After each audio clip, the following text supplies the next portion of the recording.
देखो last class में हमने दो इक्वेशन ऐसी पढ़ी थी, ये जो कोई भी विद्युत चुंबकीय तरंग है उसमें अगर इलेक्ट्रिक फील्ड क्या हो रहा है, किसी भी माध्यमों की दो परिसीमा के ऊपर अभिलंब है, तो उस कंडीशन में जब हमने कौन सा परावर्तन गुणांक का मान निकाला था, उस परावर्तन गुणांक का मान क्या आया था, R perpendicular is equal to sine theta are minus theta I upon sine theta R plus theta T. और इसमें जो रेशियो था वो किसका था, परावर्तित तरंग के आयाम और आपतित तरंग के आयाम के अनुपात, आयाम का अनुपात जो था वो इस तरीके से आया था। अब देखिए हमें क्या करना है, हमें इसी तरीके से किसका मान भी ज्ञात करना है, T perpendicular is equal to E naught 2 upon E naught 1 perpendicular. ठीक है, ये तो किसका था, ये आप लोगों के परावर्तन गुणांक था, रिफ्लेक्शन कांस्टेंट। अब आपको क्या निकालना है, रिफ्लेक्शन कांस्टेंट या फिर पारगमन गुणांक निकालना है। ठीक है, उससे पहले आप देखो हमने दो इक्वेशन पढ़ी थी, एक तो इक्वेशन नंबर 5 में हमने क्या पढ़ा था, इक्वेशन नंबर 5 में हमने पढ़ा था E naught 1 plus E naught 1 dash. ये कौन से, ये जो दो कंडीशन थी ये कौन सी थी, जब भी कोई किरण है वो परिसीमा के ऊपर क्या हो रही होती है,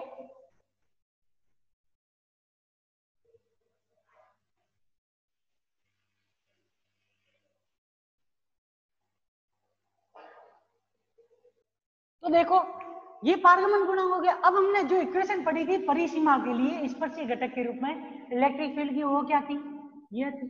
अब इस इक्वेशन से देखो हमें क्या करना है, एक और इक्वेशन आपको मालूम हो तो हमने पढ़ी होगी, इक्वेशन नंबर 10 के अंदर हमने पढ़ा था E naught 1 minus E naught 1 dash cos theta I equal to क्या था, ई नॉट 1 और E naught 2 cos theta R, और साथ में मल्टीप्लिकेशन के रूप में क्या था, एप्सिलॉन 2 अपॉन एप्सिलॉन 1। ठीक है, ये इक्वेशन पढ़ी थी और इसको क्या दिया हुआ था, इक्वेशन नंबर 10। अब देखो आपको क्या करना है, इस इक्वेशन नंबर 10 में से ई नॉट 1 डैश की टर्म को क्या करना होगा, विलुप्त करना होगा। तो उससे पहले देखो हमें क्या करना है, यहाँ पर आपको ये ध्यान रखना है कि हमें निकालना कौन सा है, पारगमन गुणांक निकालना है। और पारगमन गुणांक में ई नॉट 1 डैश की जगह पे हमको क्या लाना पड़ेगा, ई नॉट 2 लाना पड़ेगा। तो हमें क्या करना पड़ेगा, इक्वेशन नंबर 10 से इक्वेशन नंबर 5 की सहायता से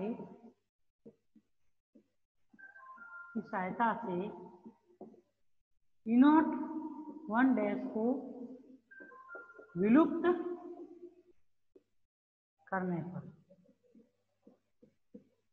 ठीक है। अब आप यहां से अगर इसको विलुप्त करना चाहते हो ई नॉट 1 डैश को, तो आपको मालूम है ई नॉट 1 डैश किसके बराबर आ जाएगा, E naught 2 minus E naught 1 के बराबर होगा। ठीक है, E naught 1 E naught 2 minus E naught 1 के बराबर होगा। अब देखो यहाँ पे आप रखोगे जब इस मान को, तो क्या इक्वेशन आएगी, इक्वेशन नंबर 10 से E naught 1 minus E naught 2 minus plus हो जाएगा E naught 1 cos theta i बराबर क्या आ जाएगा आपके, root epsilon 2 upon epsilon 1 E naught 2 cos theta are. तो देखो यहां से आप देखोगे तो ई नॉट 2 वाली टर्म को वापस उधर की तरफ भेजेंगे, तो यहाँ पे क्या आ जाएगा, 2 ई नॉट 1, क्या आ जाएगा 2 ई नॉट 1 कॉस थीटा आई बराबर क्या हो जाएगा, ई नॉट 2 बाहर आ गया। ठीक है, कोष्टक में क्या आ जाएगा, कॉस थीटा आई प्लस रूट में क्या होगा, epsilon 2 upon epsilon 1 cos theta R. ये टर्म हो गई। और हमने इक्वेशन नंबर ए जो निकाली थी, इक्वेशन नंबर ए किसके लिए निकाली थी, हमने दो माध्यमों की परिसीमा के ऊपर क्या अपवर्तनांक का अनुपात, माध्यम फर्स्ट और माध्यम सेकंड और माध्यम फर्स्ट के अपवर्तनांक का अनुपात जो था वो क्या था, 2 μ1 इज इक्वल टू क्या था, n2 upon n1 is equal to क्या था आपके sine theta I upon sine theta R था। ठीक है, ये था। अब इस मान को वापस क्या रखोगे, इसके अंदर रखोगे, क्योंकि आपको मालूम है जब हम n2/n1 है इसको हम किसके रूप में, वेलोसिटी के रूप में लिखना चाहेंगे तो c/n के रूप में आएगा। और यहाँ से अगर मान लो कि इस वेलोसिटी का मान c/n आया तो c से c कट जाएगा, तो उस कंडीशन में यहाँ पे रेशियो क्या आ जाएगा, n2/n1 आ जाएगा। ठीक है। और दूसरी चीज ये आपको इसके अंदर ये ध्यान रखनी है कि जो वेलोसिटी k है, वेलोसिटी v का उसके साथ में k के साथ में कैसे रिलेशन है, k बराबर ओमेगा अपॉन v है। तो यहां से इसको रिलेट करेंगे तो यहाँ पे हमको क्या मिलेगा, 2μ1 n2/n1 किसके बराबर आता था, k2/k1 बराबर sine theta I upon sine theta R के, जो कि किसके किसके μ2 ε2 अपॉन रूट μ1 ε1 के रेशियो के बराबर भी होता था। क्योंकि वेलोसिटी वो आप किससे लिखते हो, 1/√μ से। ये हमने जब मैक्सवेल की समीकरण में सॉल्व की थी उस समय निकाला था, ठीक है ना। वही की वही चीज वापस इसमें रखोगे तो उस कंडीशन में देखो यहाँ से अब आपको रेशियो किस चीज का निकालना है, रेशियो आपको E02/E01 का निकालना है। ठीक है। यहाँ पे आप लोगों को ये पता चल गया कि एक और चीज इसमें ये ध्यान रखना, μ1 बराबर किसको होता है, μ2 कौन से माध्यम में, अचालक माध्यम में। तो यहाँ पे ये रेशियो सिर्फ ओनली फॉर किसके लिए बच जाएगा, √ε2/ε1 के लिए बच जाएगा। ठीक है। √ε2/ε1 किसके बराबर आ गया, sine theta I upon sine theta R के बराबर आ गया। अब यहाँ पे क्या करो, इक्वेशन नंबर ए से क्या रखने पे, मान रखने पे। ये अपन ने कल भी सॉल्व की थी, है ना बॉक्सिंग और राहुल, ये हमने कल भी सॉल्व की थी। ठीक है। ये हमने कल भी मैंने बताया था आपको कैसे आ रहा है इसमें। अब देखो हम मान रखेंगे इसके अंदर, उस कंडीशन में आप देखो,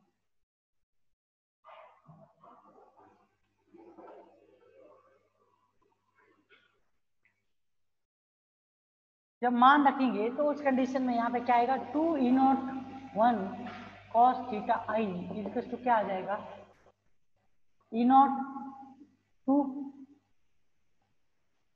cos theta I plus sine theta I upon sine theta R और cos थीटा आर। ठीक ठीक है। अब देखो यहां से रेशियो किसका, E02 वाला निकालना है, लेकिन उससे पहले लसअप ले लो। तो यहाँ पे क्या आएगा, 2E01 cos theta I equal to क्या हो जाएगा, E02 cos theta I sine theta R plus cos theta R sine theta I upon नीचे क्या आ जाएगा, sine theta R.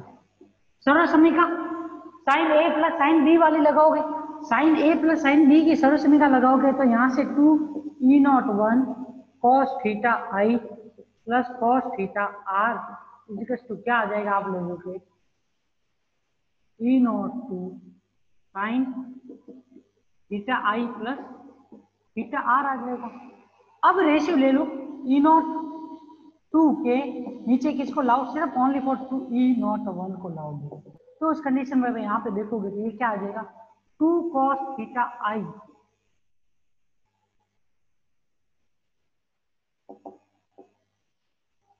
Sine theta R upon sine theta आई प्लस साइन थीटा आर।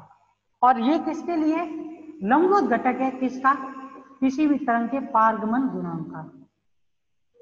ये क्या है, पारगमन गुणांक किसी भी वेव का जब इलेक्ट्रिक फील्ड वेक्टर क्या है किसी माध्यम के लंबवत हो, उस कंडीशन में ये इक्वेशन आ जाएगी। और इसको इक्वेशन नंबर आप क्या दे दो, 13। ठीक है। और एक इक्वेशन नंबर 12 आपने पढ़ी थी, वो मैंने पहले ही बता दी थी क्लास स्टार्ट हुई तब, वो भी आपको याद होनी चाहिए, क्योंकि इन दोनों इक्वेशन की सहायता से हम सघन और सघन और विरल माध्यम के अंदर वेव का मान इनकी फेज का मान किसके लिए पॉजिटिव होगा और किसमें नेगेटिव होगा वो वहीं से पता चलेगा। और हमने जो आर परपेंडिकुलर पढ़ा था वो क्या था, E01 dash upon E01 parallel sorry लंबवत इक्वल टू क्या आ जाएगा आपके sine theta are minus theta I upon sine theta R plus sine theta. ये क्या थी इक्वेशन नंबर 12। और ये इक्वेशन नंबर 12 और 13 जो है वो किसको प्रदर्शित करती है? 12 फ्रेनेल समीकरण, 12 विद्युत चुंबकीय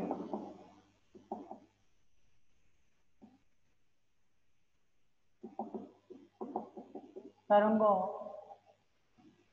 के इलेक्ट्रिक फील्ड विद्युत क्षेत्र सदिश के लंबवत आपतन की स्थिति में क्या है? फ्रेनेल समीकरण।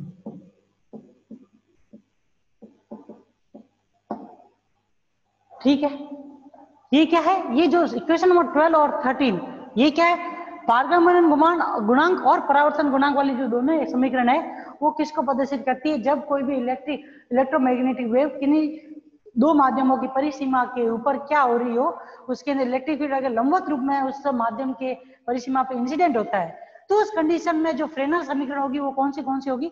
ये दोनों फ्रेनेल समीकरण आपके यूज होगी। अब देखो एक चीज देखो कि अगर हम मान लें केस फर्स्ट, अब इसमें क्या है आप लोगों को दो केस भी पढ़ने हैं, मतलब दो कंडीशन होगी तो उन दो कंडीशन के आधार के ऊपर अगर आप क्या करते हो परावर्तन गुणांक का मान ज्ञात करते हो, मतलब परावर्तन गुणांक पॉजिटिव आएगा या नेगेटिव आएगा, या फिर थीटा आई का मान पॉजिटिव होगा या नेगेटिव होगा, या फिर आप लोगों के जो ये इलेक्ट्रोमैग्नेटिक इंसिडेंट हो रही है वो तथा अपवर्तित हो रही है या परावर्तित हो रही है, इनकी कलाएं समान रहेंगी, फेज समान रहेंगे या असमान रहेंगे या फिर विपरीत होंगे, वो सब किसके द्वारा पड़ेगा? दो कंडीशन के द्वारा पता चलेगा। ठीक है, तो अब यहाँ पे देखो केस फर्स्ट इसमें क्या है? जब N1 N2 का मान क्या है? Greater than N1। जब N2 ग्रेटर देन है N1 से, मतलब माध्यम सेकेंड का अपवर्तनांक जब माध्यम फर्स्ट से अधिक होगा तो उस कंडीशन में आपको ये ध्यान रखना है कि जो तरंग है वो क्या कर रही है? वो तरंग आपके विरल माध्यम से किसमें जा रही है? विरल माध्यम से सघन माध्यम में प्रवेश करती है। मतलब वेव की वेलोसिटी क्या होगी? माध्यम फर्स्ट की तुलना में माध्यम सेकंड के लिए कम होगी। दूसरी चीज, अब इन वेव के अंदर जो आपतित तरंग और दूसरे माध्यम के अंदर क्या हो जाती है? अपवर्तित तरंग। इन दोनों के बीच में फेज का डिफरेंस किस प्रकार से पता चलेगा वो भी देख लो। और उस फेज के लिए आपको ये ध्यान रखना है कि जो इनकी वैल्यू आएगी इन दोनों कंडीशन, ये जो दो समीकरण दी हुई है परावर्तित तरंग और अपवर्तित तरंग के लिए जो ये दो समीकरण दी हुई है, इन दो समीकरण में अगर एक का भी मान पॉजिटिव आ जाता है और एक का मान अगर नेगेटिव आता है, मतलब वैल्यू अगर यहाँ पे परावर्तन गुणांक की वैल्यू अगर पॉजिटिव आएगी तो समझ लेना कि जो वेव होगी वो क्या होगी? एक समान कला में चलेगी, मतलब उनके बीच में फेज डिफरेंस बिल्कुल भी नहीं होगा। लेकिन यहाँ पे अगर वैल्यू ये जो E01 और E01 है इनका मान अगर नेगेटिव आ जाता है तो समझ लेना वेव क्या होगी? किसी न किसी फेज डिफरेंस के साथ में चल रही होगी, या फिर आप ये कह सकते हो दोनों के बीच में क्या है? कैसा? एक आप बोल सकते हो इन दोनों के बीच में विपरीत कला या फिर पाई का डिफरेंस, ये भी कह सकते हो सकता है। ठीक है, ये कंडीशन लिखी हुई है, मतलब इतना ज्यादा इंपॉर्टेंट नहीं है, लेकिन ये इसके ऊपर डायरेक्ट क्वेश्चन पूछा जाता है। मतलब एक बार आपके जो आप लोगों के तो नहीं पूछा हुआ है, नेट के एग्जाम में नेशनल एलिजिबिलिटी टेस्ट जो होता है लेक्चरशिप के लिए, उस एग्जाम में डायरेक्ट क्वेश्चन पूछा हुआ था कि अगर N2 is greater than N1 हो तो उस कंडीशन में अगर कोई भी इलेक्ट्रोमैग्नेटिक वेव जिसकी इलेक्ट्रिक फील्ड वेक्टर अगर उस माध्यम की परिसीमा के क्या दोनों माध्यमों की परिसीमा के ऊपर लंबवत रूप में इंसिडेंट हो रहा है, तो उस कंडीशन के अंदर वो जो आपतित तरंग और परावर्तित तरंग उन दोनों के बीच में फेज डिफरेंस कितना होगा? मतलब समान कला में होंगे, ऑप्शन में ऐसे दिया होता समान कला में, विपरीत कला में, π/2 का अंतर या 3π/2 का अंतर। तो इस प्रकार से क्वेश्चन के अंदर पूछा हुआ था। तो आप लोगों को सिर्फ ये इतना ध्यान रखना है इसके अंदर क्या फेज डिफरेंस इसमें कितना होगा वो पता होना बहुत ज्यादा जरूरी है। तो देखो यहाँ पे n2 is greater than n1 है, तो उस कंडीशन में आपको मालूम है n2 अपॉन n1 किसके बराबर होता है, sine theta I upon sine theta R के। और यहाँ पे आपने n2 ग्रेटर देन n1 लिखा, तो यहाँ पे n2 अपॉन n1 क्या आ जाएगा, ग्रेटर देन 1। जब n2 upon n1 greater than 1 आ गया, तो इसलिए sine theta I upon sine theta R भी क्या होगा, ग्रेटर देन 1। तो यहाँ से साइन थीटा आई क्या आ जाएगा, greater than sine theta R, मतलब थीटा आई जो है वो क्या हो जाएगा, थीटा आर से बड़ा हो जाएगा। थीटा आई क्या हो जाएगा, थीटा आर से बड़ा हो जाएगा। जब थीटा आई थीटा आर से बड़ा हो गया,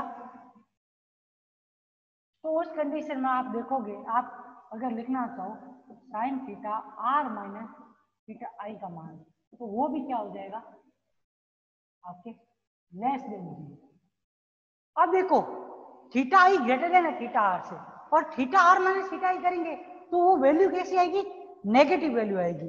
ठीक है, यहाँ पे इनका जो अंतर है वो क्या आएगा,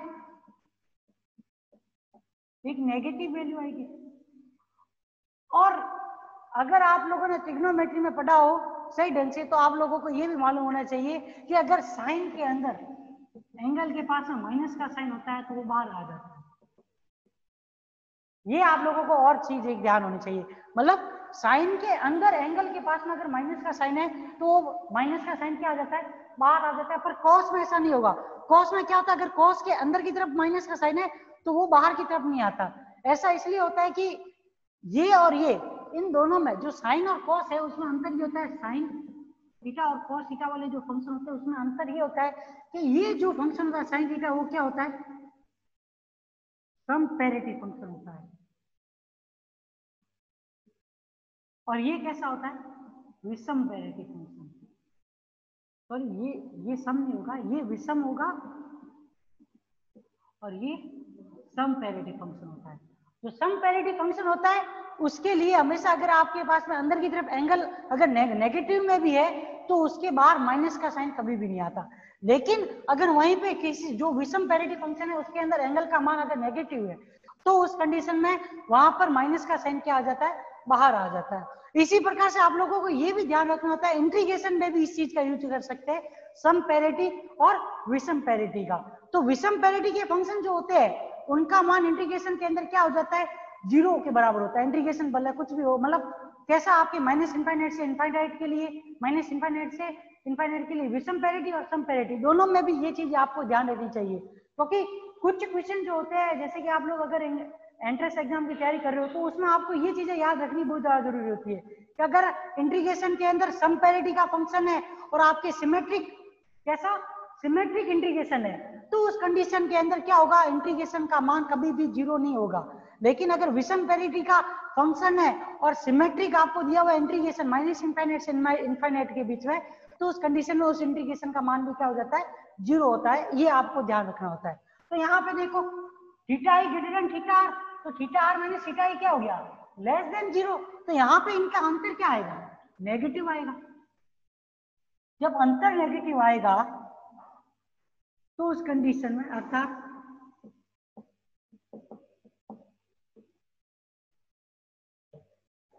E0 1 डैश अपॉन E0 का मान क्या हो जाएगा, ऋणात्मक। कौन सी इक्वेशन से, इक्वेशन नंबर 12 से। अब आप यहाँ पे देखो theta are minus theta I क्या है, यहाँ पे आ रहा है और यहाँ पे इसकी वैल्यू नेगेटिव हो रही है, तो मतलब ये रेशियो क्या हो जाएगा, परावर्तन गुणांक वाला ये नेगेटिव आ जाएगा। जब ये रेशियो नेगेटिव आ गया का मान ऋणात्मक होगा, तो उस कंडीशन में आपको ये ध्यान रखना है इसका मान ऋणात्मक है, तो अर्थात क्या होगी, परावर्तित तरंग और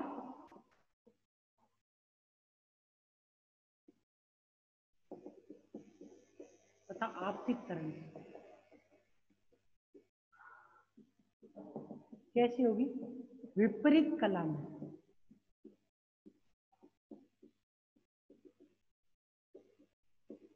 एक दूसरे के ऑपोजिट चलेगी, ठीक है ना, ये आपको ध्यान रखना है, ठीक है ना। तो यहां पर जब इसका मान नेगेटिव आएगा तो वेव्स कैसी होगी, विपरीत कला के अंदर होगी। अब देखो सेम कंडीशन ऐसे की ऐसे एक और चीज के लिए भी होगी।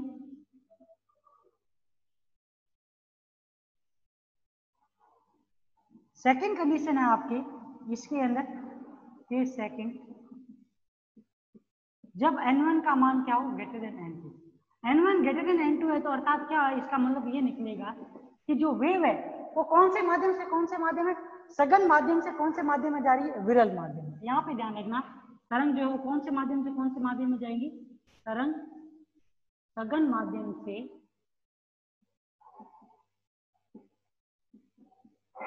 कौन से माध्यम में, माध्यम से विरल माध्यम में, इनसे विरल माध्यम में प्रवेश करती है। ठीक है, सघन माध्यम से किस माध्यम में, विरल माध्यम में प्रवेश करेगी। और जब सघन माध्यम से विरल माध्यम में प्रवेश करिए तो चूंकि आप लोगों ने पहले ही पढ़ा हुआ है n2/n1 equal to sin θi upon sin θr। अब ये रेशियो आप अगर देखोगे तो ये किसके, यहां से क्या पता चलेगा, n2/n1 क्या है, लेस देन 1, तो ये भी क्या होगा, लेस देन 1। तो यहाँ पे sin θi क्या हो जाएगा, sin θr से छोटा हो जाएगा, θi क्या हो जाएगा, लेस देन θr। तो उस कंडीशन में तब क्या होगा, आप लोगों को ये ध्यान रखना है, sin θi minus sorry r minus sin θi का मान क्या हो जाएगा, ग्रेटर देन 0। ठीक है, तब इक्वेशन नंबर 12 से E01 डैश अपॉन E01 क्या होगा, धनात्मक होगा। अर्थात परावर्तित व आपतित तरंग क्या होगी, समान कला में होगी।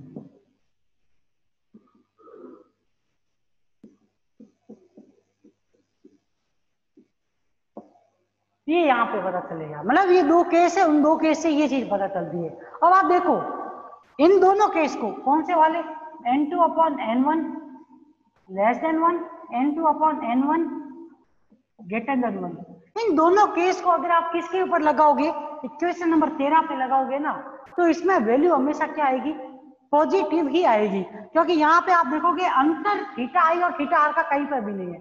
जब अंतर कहीं पे भी नहीं है तो उस कंडीशन में भले θi बड़ा हो भले θr छोटा हो, तो भी वैल्यू क्या आएगी, हमेशा यहाँ पर इक्वेशन नंबर 13 में हमेशा वैल्यू पॉजिटिव आएगी।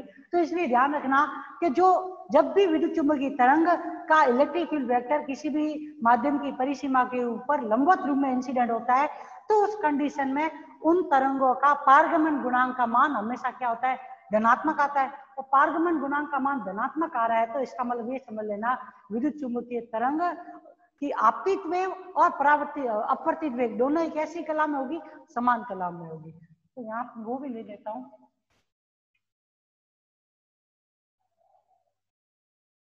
इसी प्रकार इक्वेशन नंबर 13 से स्पष्ट है कि E02/E01 सदैव कैसा होगा, E02/E01 सदैव धनात्मक होगा, सदैव धनात्मक होगा। अर्थात आपतित व अपवर्तित तरंगे हमेशा क्या होगी, सदैव समान कला में होंगी।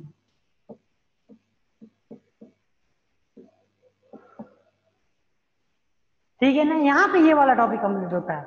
अब हमें जो एक और वेव पढ़नी है, इसी जो हमने अभी तक पढ़ रहे थे परावर्तन और अपवर्तन पढ़ रहे थे अचालक माध्यम में, वो हमने किसके लिए पढ़ा है, जब इलेक्ट्रिक फील्ड वेक्टर किसी भी माध्यम की परिसीमा के लंबवत इंसिडेंट होता है। और अब दूसरी कंडीशन जो हम पढ़ेंगे कल की क्लास में, जब इलेक्ट्रिक फील्ड वेक्टर क्या हो, तल के समांतर हो तो उस कंडीशन के अंदर तरंग के आयामों का क्या अंतर होगा वो हमें पढ़ना पड़ेगा, ठीक है ना।